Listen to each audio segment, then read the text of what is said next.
Hi everyone, in front of me I've got a Motorola Edge 40 Neo, and let me share with you how to reset up preferences on this device.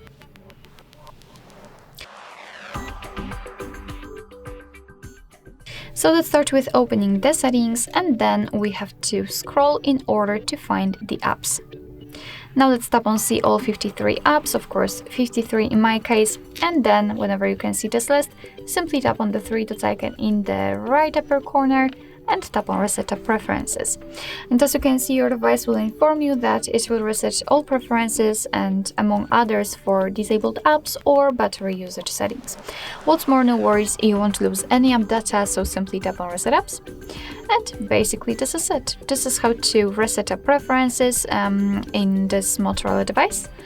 Thank you so much for watching. I hope that this video was helpful, and if it was, please hit the subscribe button and leave the thumbs up.